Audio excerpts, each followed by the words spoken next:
Hola! How's everyone? Wee! I'm good. I'm feeling fantastic. We had like a kind of a chill start. This is that time of year where like the days are longer, so people are coming out to dinner a little later. So we have like a slow start, and then we get unmotivated, and then we get really, really busy. And then we're hyper all night long.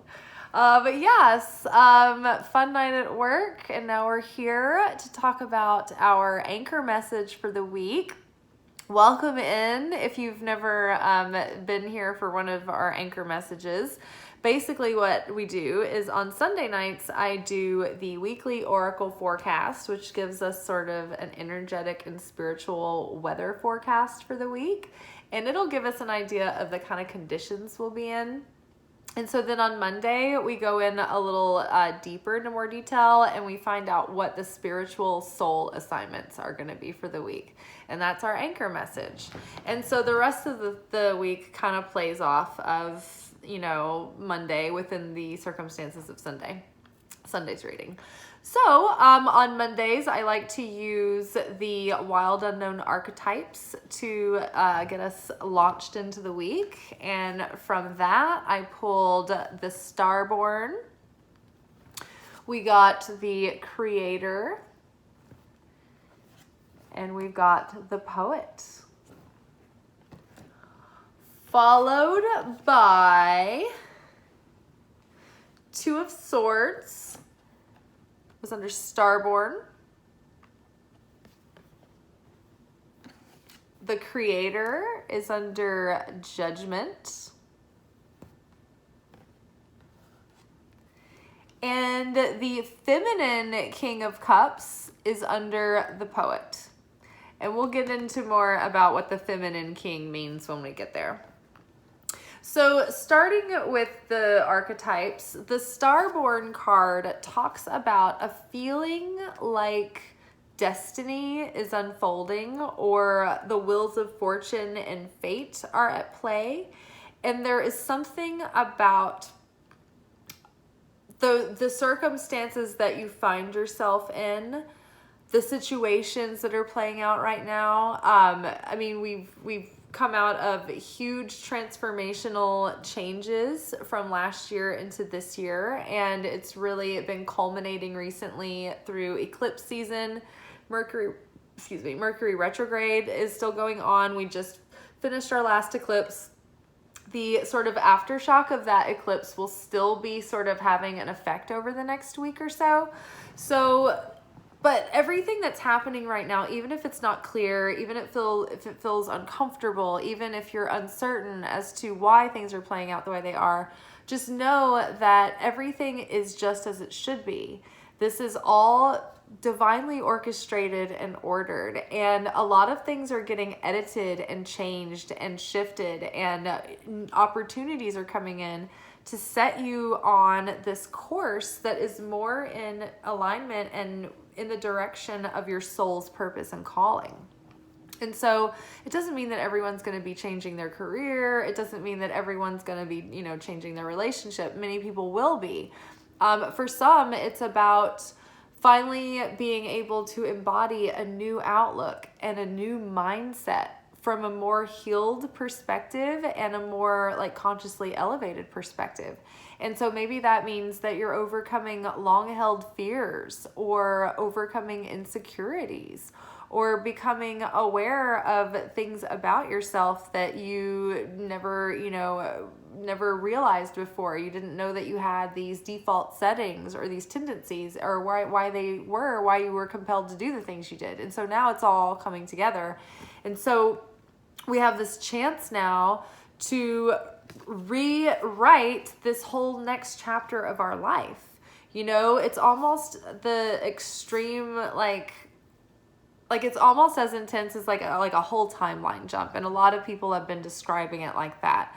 There's been a lot coming up in the readings and in, people's messages and channeled messages about portals, initiations, timeline jumping, quantum leaping, quantum jumping.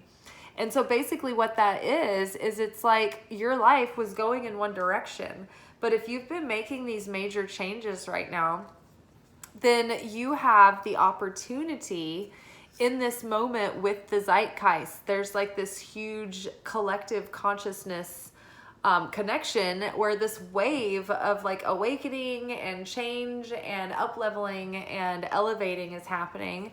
And so it's so raw and powerful that it's like this time, this shift in the astrology and everything, it's like it's lending itself to giving everyone the opportunity to have a clean slate and a fresh start from this level now that they have awakened to and elevated to. But it's not just free. Like, we have to do the work. We have to be able to take our time to show up now with consciousness and presence and be able to meet each moment with that consciousness and presence and choose with a free will how we're going to act, how we're going to embody all the wisdom that we've learned so far through all of the experiences of life, all our trials and tribulations, all of our wins and victories and whatnot. So now that we have this clean slate and we're sort of charmed by this superpower of destiny is like smiling upon us right now, and the fates are moving parts and pieces, and we have a chance to really consider, okay, what is it now that we want to create?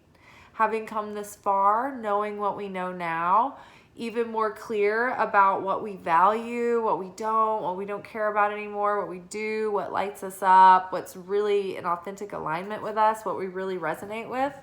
We have a chance to create that now with the help of divine, right? And so, you set your intention, you have your vision, and then you make sure that your actions and your thoughts and your feelings, all of those things are in line with that goal and that purpose, right? And so another thing that we do to support that manifestation, obviously we're taking inspired action. When we have intuitive hits that feel like divine guidance, it's like we take those actions. In the meantime, it's like we're giving effort. We're putting the effort in. We're putting the work in. We're doing the actions that need to be taken to make these dreams come true.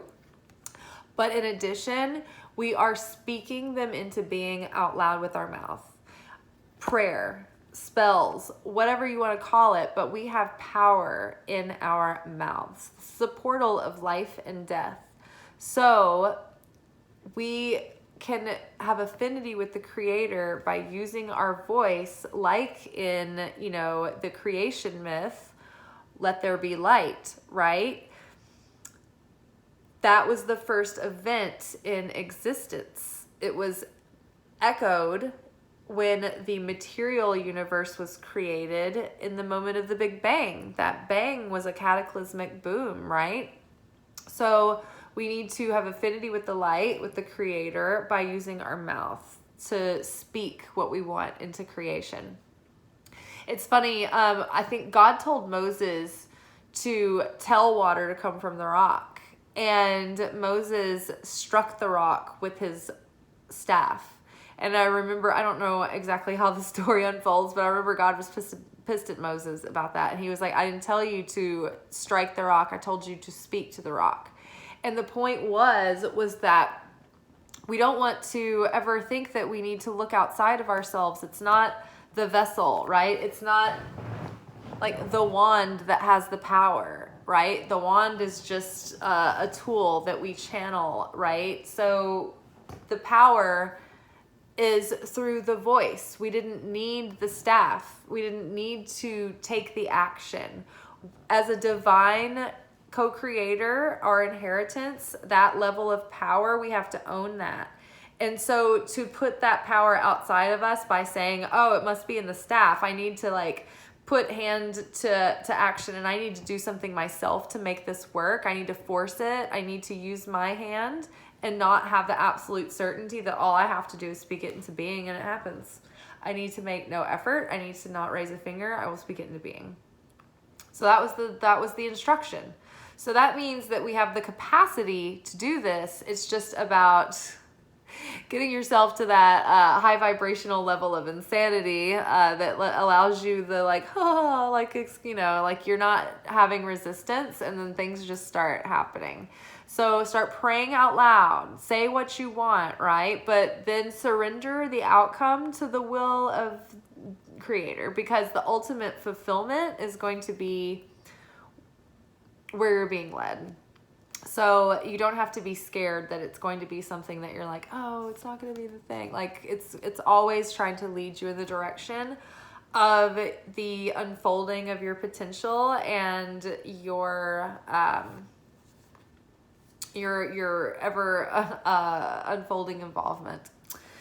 And then the poet talks about the fact that, like, the poet is a very important player. Many people trivialize the poet, but the poet goes through a lot. The poet feels depths that other people in the mundane world do not feel. So the poet experiences peaks and valleys like others do not, but they speak of it in such a way that's so personal, but yet at the same time universal. And it's almost like the poet goes through these things like a holy martyr almost on behalf of the collective, so that they can tell the story and speak it and name it and bear witness to the thing on behalf of us all. And so when the poet speaks to the pain, it validates others, right?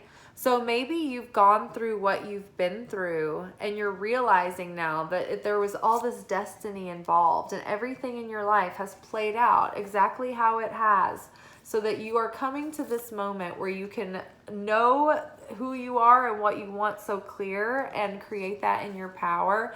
And because of that, you're creating this life where what you've been through is going to have an impact on others. And you can share where you've been and help others have their own healing and feel validated and seen by your experience as well. They feel like they're not so alone. But the poet has a sacred job to do, and they're grouped in with the mystic and the shaman, I believe. But they're the truth tellers.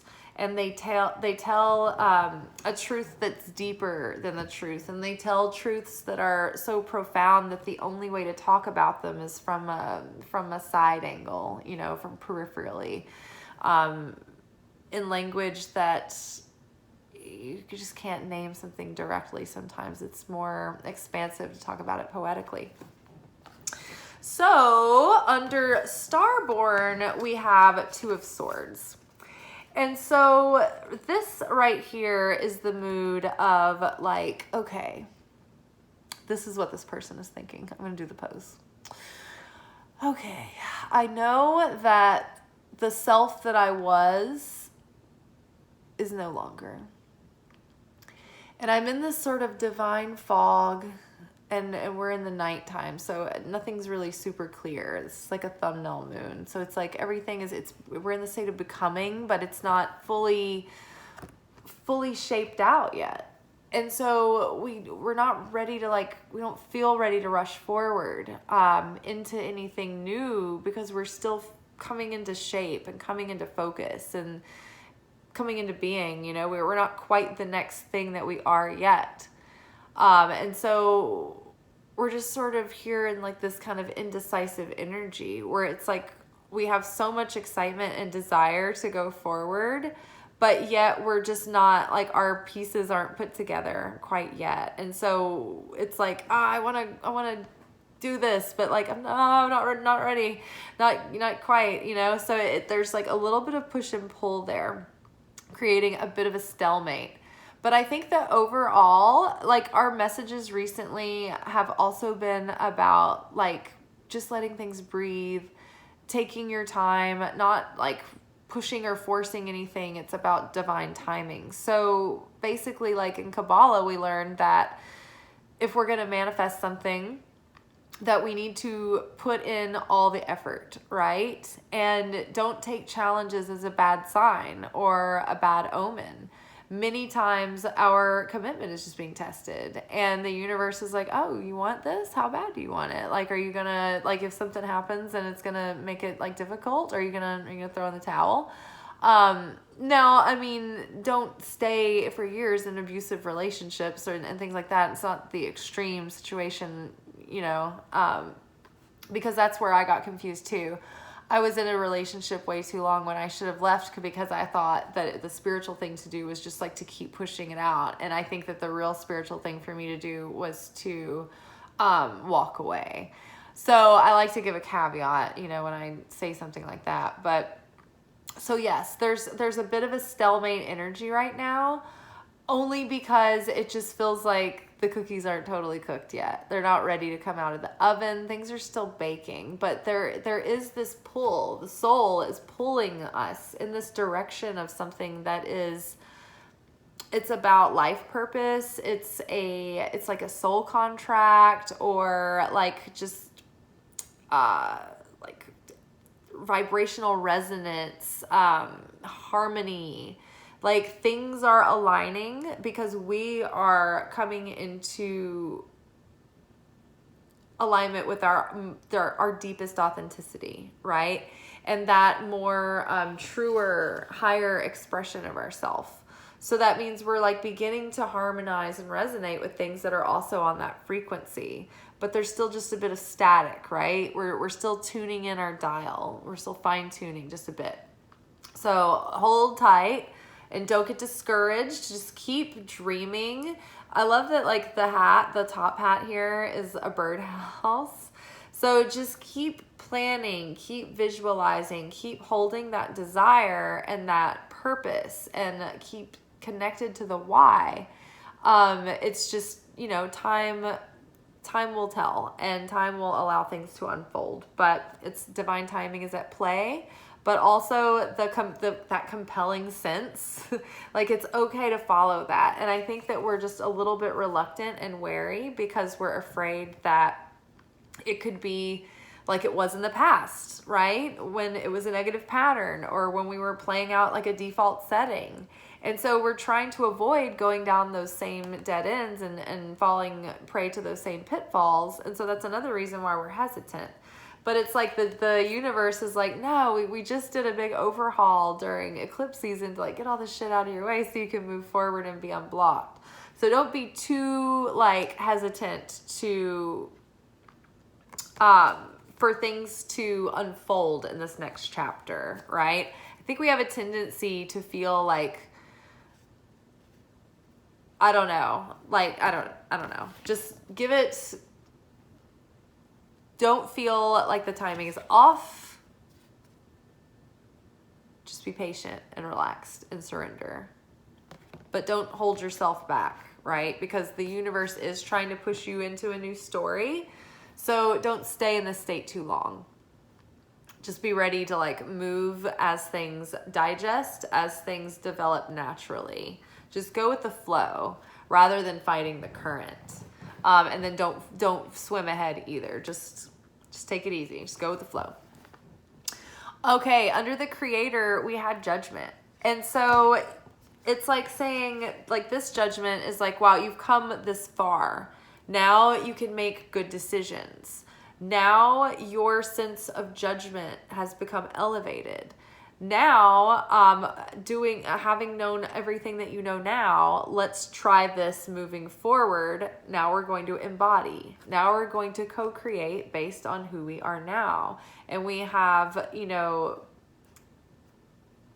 become more deliberate about what it is that we want and what we want to co-create. And so we're doing that now from a higher perspective, having come through all of these lessons, right?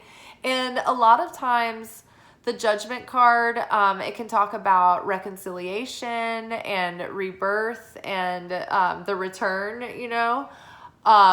the return of the Christ, the return of, a resurgence of something. But I do feel that in this scenario, it's like, it can be like a little test, or, like a a chance to embody the up level. And so it's like, I don't know if I'm ready or not. I don't know if I'm ready or not. And it's like, yeah, the horns are blowing. Like, it's time to step up and claim your inheritance to co-create your reality. The time is now. It's like, these are the end times that have happened. The revelation, the blasting of the horn to break the seal. And like, you've faced your judgment day, and you've been ruled on favorably, and you've been ruled, deserving and worthy of co-creating your reality. And this is your chance. So take that chance. And don't just go through life willy-nilly thinking that you're a victim of circumstance. It's time now to deliberately be a co-creator in your life. And so King of Cups with the poet is amazing because, so we talked about earlier, I alluded to this, the feminine King of Cups. So in the Mystical Moments Tarot, the artist and author decided to, with some of the face cards that were masculine face cards, there is an additional feminine face card. So I think it's just with the kings and with the emperor. I'd have to go through and like actually see, but I can't remember a time that we've pulled like a feminine like knight or anything like that. I think it's just the kings and the emperor. But so the way that I am interpreting and have been interpreting these in our readings is when we get a feminine king. So each face card is a different level of mastery in that suit. The pages are the least mature. They're the lowest level of mastery. And then when you go up, you've got the knights. And so they're in a little bit of a more mature life phase or a mature consciousness at that moment, or like a deeper commitment level, that, think about it like that. Like, it's like steps up. And then you've got the queen, who is the divine feminine aspects of the suit. And when you get the queen, you're talking about someone mastered in the feminine aspects of the suit. When you get the king card, it's like someone who's mastered in the divine masculine layers of the suit, but also the queen and the knight and the page. Like, they're like Russian nesting dolls. It's like the page is just the page, but the knight is the knight and the page, like powers combined. And then when you've got the queen, you've got you've got all of the experience from the page and the knight, right? But you read them as separate characters. I may be getting too off track here. So basically, in this scenario, we have the feminine King of Cups. So the King of Cups has mastered their emotions. They know they feel very deeply. They may not be super emotional like on the outside, but they are they have like hidden depths, like still waters run deep with the King of Cups. They're very devoted, very compassionate, have a lot of integrity. They do not let their emotions run the show.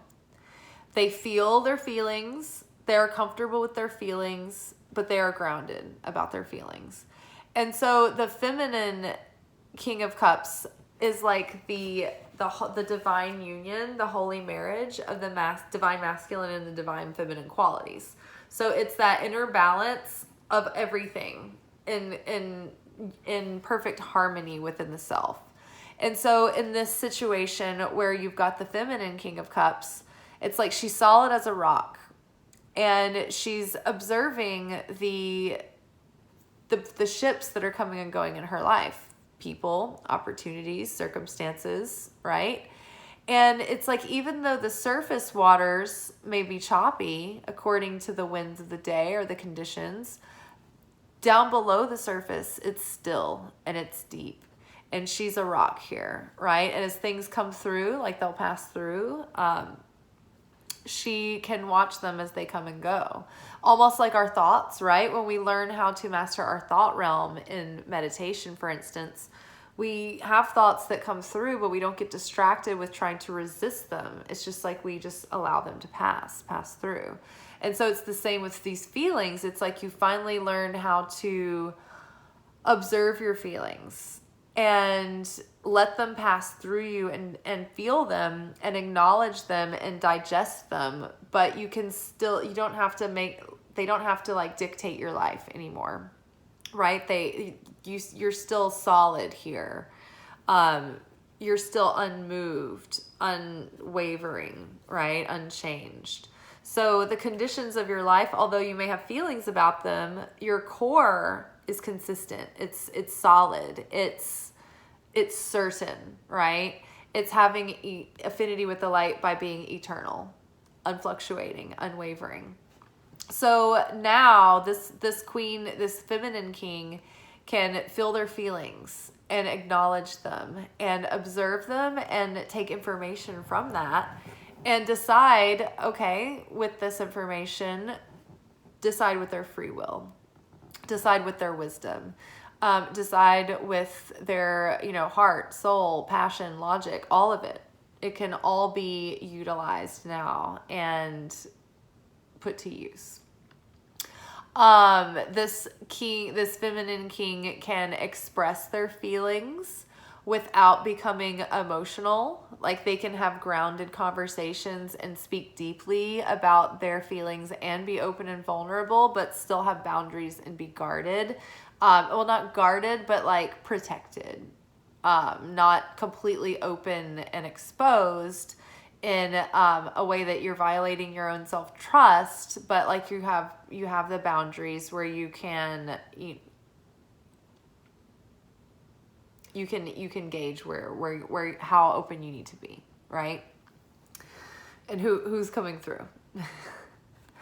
Yes. So part of this too with the poet is that now you've had time to reflect on the experiences that you've had, and you've had time to heal the wounds and learn from how you've felt in life and how your experiences have made you feel and how they've led you, through life's changing conditions. And it's like you can reflect on that without being triggered now. It's not you're not emotionally charged about it anymore. And so there's been forgiveness and there's been reflection, and you can appreciate what happened so you can fully forgive, because it's like you can't fully forgive until you're truly grateful for the experience, because you can see the transformation in yourself and you wouldn't have it any other way. So the poet is able to express this in such a way that it helps people find beauty within the cruelty that life can present sometimes, and the difficult moments as well. So I think that is all for tonight. We will be back tomorrow for Totally Tuesday. It's when we do our Oracle manifestation reading for the week, and we will look to see what we can do for the next 7 days or so to get the most out of what we're trying to do with our goals and things. All right, y'all. Well, like this video, please help me out by subscribing to my channel. I am trying to get my first 1,000 subscribers to monetize, so be part of that gang, be an OG. Let's see what else is helpful. If you comment below, I really like hearing about what's going on with y'all. I am invested in your stories and in your storylines. Y'all are my favorite show. Waiting for the episodes. Yeah, and if you don't know what to say, and if you don't know if like talking about something that resonated in the video is just like too overwhelming to choose, then you can just leave an emoji. That helps a lot with the algorithm too. And it helps others get these messages, and it helps these videos show up in the suggestions for other people. All right, y'all. Thank you. I hope you have a good one. I don't know if you're watching this day or night. It doesn't really matter. But I think that our readings really are this continuing story that unfolds. And so while they are relevant to this week, they're part of a greater unfolding story as well. So these things, I mean, sometimes the themes that play out I see them occurring like weeks later. Sometimes it's like, oh yeah, I remember that coming up at the time, and I thought it was about something else, and it might have been, but then like it comes out later again in like a different way. It's really interesting how that happens. But anywho, I'll catch y'all tomorrow. Ciao.